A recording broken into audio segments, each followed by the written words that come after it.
Ladies and gentlemen, this is a blank check. And blank checks in politics are always the beginning of the end of all control. Every single cent of the approximately 1,000 billion euros in Ukraine aid so far has been debt financed. Debts that, through principal repayments and interest burdens, will impose a significant strain on all future federal budgets. Debts are tomorrow's taxes, ladies and gentlemen.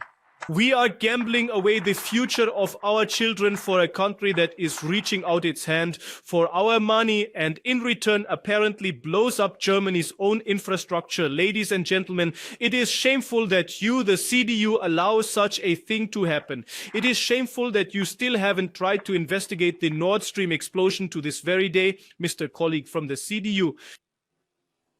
How much more are we truly willing to tolerate? Corruption and a complete lack of transparency. Germany cannot afford to give away its valuable resources to Ukraine while we ourselves become vulnerable here at home. Our capital, Berlin, has just recently experienced how quickly critical infrastructure can become vulnerable and fail due to sabotage.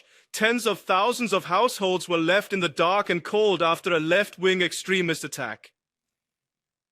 Diesel generators were installed. Diesel generators that were in Ukraine.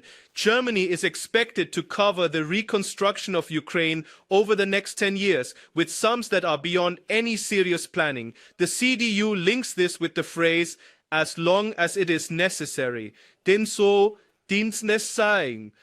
Ladies and gentlemen, this is a blank check. And blank checks in politics are always the beginning of the end of all control. Every single cent of the approximately 1,000 billion euros in Ukraine aid so far has been debt financed. Debts that, through principal repayments and interest burdens, will impose a significant strain on all future federal budgets. Debts are tomorrow's taxes, ladies and gentlemen.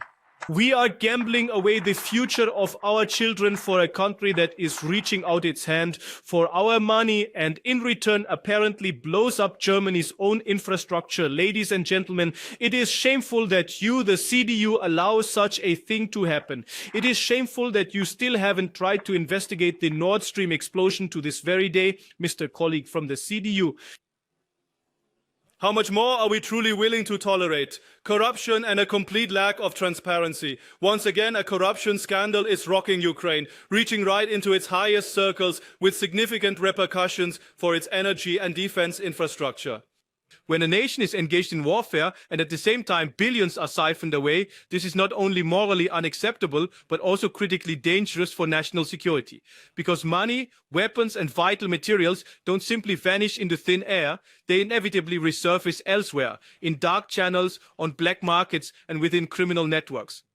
Secondly, endless demands. It's always the same pattern. More weapons, more money, more guarantees, more pledges. But where is the clear accountability for what happens to the aid and provisions that have already been delivered? The Federal Court of Justice, in its ruling issued on December 10, 2025, concerning the Nord Stream sabotage, proceeds from the assumption that the attack on the Nord Stream pipelines was, with a high degree of probability, carried out on behalf of a foreign state. It is further assumed that this act was both initiated and subsequently directed by a foreign state. The defense of the Ukrainian suspect sought to achieve immunity for him by arguing, listen carefully, dear colleagues of the CDU, that the act was part of the war between Ukraine and Russia. Everything, and I mean everything, points to the fact that this attack was ordered with the full knowledge of the Ukrainian government. The German federal government cannot simply continue to pretend as if this information were not known. I am clearly calling on you today to finally investigate this. Billions of German taxpayer money were invested in this infrastructure project, and you are attempting to prevent any clarification. This is detrimental to Germany and our citizens. Therefore, we want an investigative and follow-up task force established now to clarify corruption, money laundering, arms trafficking and terrorism financing. We also demand full transparency towards the Bundestag. Our motion is about the proven corruption in Ukraine being uncovered and eliminated. I haven't heard a single word from you yet about you addressing these problems or wanting to investigate them, which the US has already initiated. Do you have a concept for that? Do you have a convincing plan on how you intend to reclaim tax money that has actually flowed into yachts, hotels, into luxury cars, so that it can once again be made available to the German taxpayer? Many thanks for the question. If in your application you had dealt fairly with Ukraine and had correctly addressed the phenomenon of corruption, then you would have mentioned that the Ukrainian society and the Ukrainian justice. And it was the Ukrainian special agencies that have investigated and clarified the corruption cases that have occurred in recent months. It was Ukraine's civil society. And that's why what you're doing is unfair. You're trying to discredit the country by only focusing on the problem and not mentioning that the country itself can fight corruption. And in this, Ukraine also has our full support. You know, I find that absolutely wonderful, and I also welcome your general interest in improved anti-corruption efforts.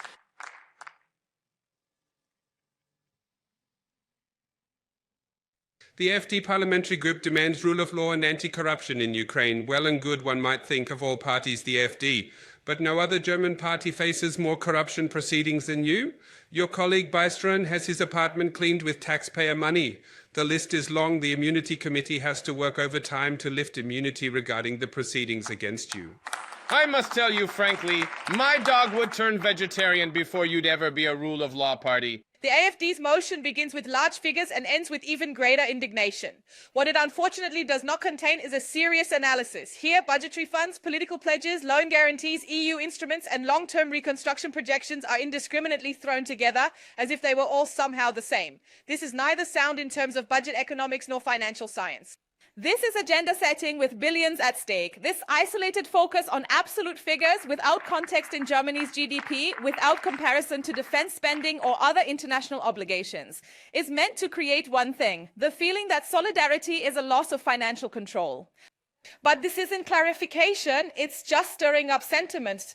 Yes, corruption is a real problem in Ukraine, but that's not an argument for an end to solidarity. It's an argument to design aid so that it is democratically controlled, civil society is involved, and social structures are strengthened, and not for future reconstruction efforts to turn into a neoliberal experiment. Corruption doesn't affect ministers or oligarchs, quite the contrary. It affects those who don't have a car to leave Kyiv when Russian attacks in freezing temperatures have destroyed the infrastructure again, and who have no money for hotels or generators. Whoever cuts aid under the pretext of fighting corruption does not punish elites, but the poorest parts of Ukrainian society.